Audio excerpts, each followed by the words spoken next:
lá para ver qual é o tema desse bloco. Economia. Então, vamos lá. Desafios econômicos é o tema pensado de forma mais ampla. A minha pergunta para as duas candidatas. São Paulo já foi uma cidade industrial, mas hoje o forte de sua economia está no setor de serviços, principalmente em finanças e tecnologia. Há uma grande competição entre os municípios para atrair empresas dessas duas áreas, inclusive com a concessão de incentivos e criação de centros tecnológicos. Como vocês pretendem fazer com que São Paulo atraia investimentos relacionados à inovação e tecnologia, começando com Tabata Amaral?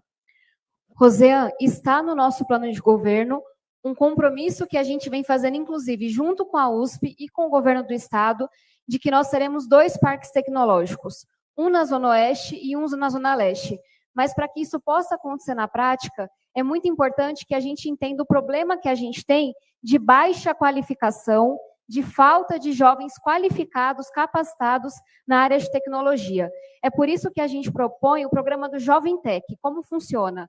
A gente traz a empresa, entende quais são suas demandas de startup, setor de tecnologia, a gente traz universidades, constrói um currículo de acordo com a demanda da imprensa e faz o seguinte combinado: a prefeitura banca a formação desse jovem, mas a empresa entra com essa vaga que hoje está em aberto e garante não só que o jovem vai sair formado, mas já empregado.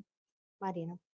Bom, é fácil ver as propostas da esquerda. É sempre o Estado vai fazer, o Estado vai fazer, o Estado vai fazer. Gente, vamos lá. Quando a gente fala de economia, o Estado mais atrapalha do que ajuda. O que eu aprendi na minha carreira, nos meus 20 anos de experiência como economista, no setor público, no setor privado e no terceiro setor, sobre economia, o que realmente enriquece uma cidade e um país é menos burocracia e menos imposto. O contrário do que o PT está fazendo no desgoverno Lula, o taxade, um monte de imposto que está trazendo a gente para uma nova crise econômica. É isso mesmo, a gente está entrando numa nova crise econômica do governo do PT, apoiado, aliás, pela Tabata Amaral, que tem o vice lá, né? Geraldo Alckmin, que é vice-presidente. Pois é, orgulho de quem apoia o Hamas, a gente vai falar disso mais um pouquinho daqui a pouco. Candidata. Por favor, uma vez mais, eu solicito que a plateia não se manifeste ao longo do debate.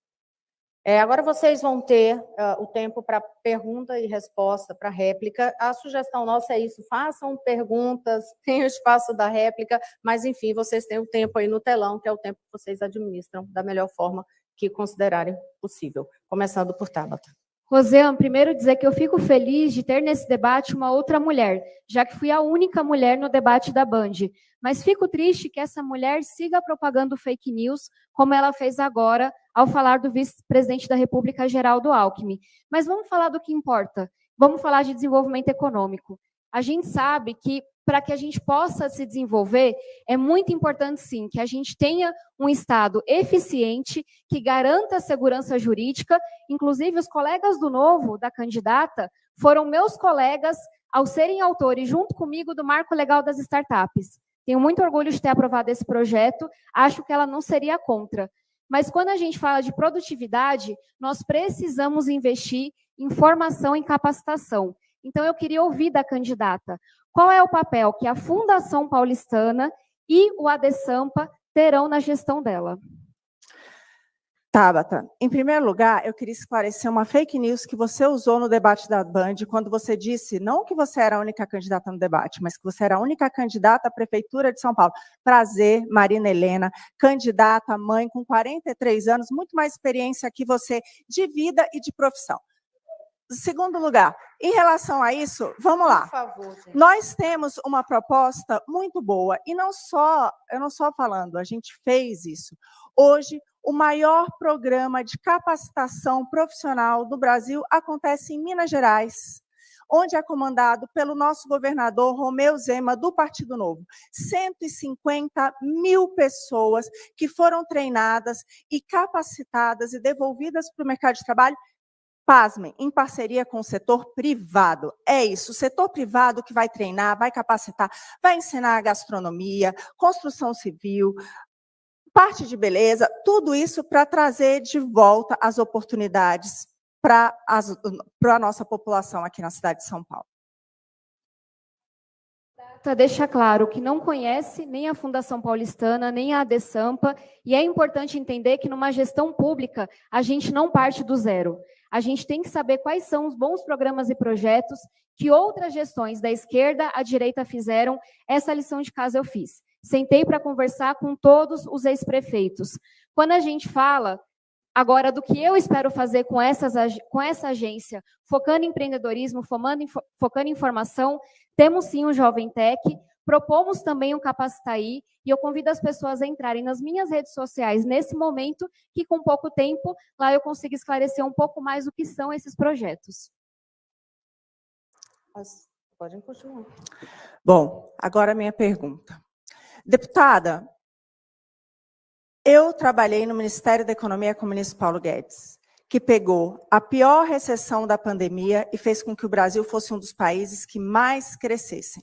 Ao contrário da turma do Lula, que você apoia, que está lá, do Taxade, que aumenta imposto nessa cidade.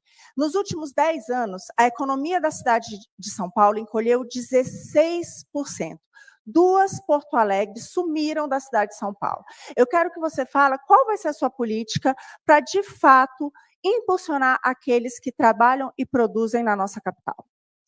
Como a candidata não teve a oportunidade ainda de ter um mandato, eu entendo que ela traga referência de outras pessoas, mas eu convido as pessoas a conhecerem o que eu já fiz. Como votei em votações importantes de responsabilidade fiscal, independência do Banco Central, marco legal de saneamento, o que aprovei como deputada, marco do ensino técnico, marco legal das startups, e possam comparar não só o discurso, que é vazio, se alimenta de redes sociais, mas a prática, o que fez por onde passou, o que já entregou para a população brasileira, e eu convido as pessoas a conhecerem um pouco mais da minha trajetória. Encerrado. A senhora tem 17 segundos. Olha, eu faço o mesmo. Eu convido vocês a conhecerem mais da minha trajetória. 20 anos de experiência como economista, no setor privado, no setor público e no terceiro setor. Aliás, candidata, eu vou te fazer um desafio. Eu trabalho desde os 10 anos de idade. Lá nas minhas redes, de tudo que eu fiz, eu queria que você fizesse isso nas suas redes. Mostra a sua CLT, o que você já fez. Além de... Zerou o seu tempo, candidata. Solicito que vocês voltem aos seus lugares. A Marina, de política, ela não tem nada. Realmente, eu acredito que a articulação dela não é muito legal. Assim, a Tabata, eu percebi ela mais equilibrada e apresentando mais propostas, né? Falando das startups, falando do Capacitaí e dos programas que tem lá em São Paulo para capacitar o jovem. Agora, eu que estudo a área de tecnologia, né, Gabriel? Nós já nos apresentamos aqui em outros episódios. Existe aqui no Brasil, eu acredito que a gente, para essa questão de tecnologia, a gente precisaria de, tipo, um Silicon Valley da vida que tem nos Estados Unidos, né? Um vale de silício onde, o nome do vale é Vale de Silício, em português, né? Mas lá é desenvolvido tecnologias de ponta, né? Ou seja, um país de primeiro mundo, que tem recursos, não vou dizer que o Brasil é um país de terceiro mundo, de primeiro mundo, que a gente está longe disso, infelizmente. Nós temos recursos para se tornar um país assim, mas, infelizmente, por conta de problemas com corrupção, inflação, imposto alto, nós não temos essa capacidade, infelizmente, agora, de investir num polo tecnológico, né? Sim. E, assim, se falar de Estado aqui no Brasil é algo complicado, porque o Estado ele não quer ver, infelizmente, o Estado brasileiro, seja executivo federal, principalmente federal, né? A gente está falando aqui. Ele não colabora para o desenvolvimento econômico e tecnológico dos jovens. O que ele entrega é migalhas.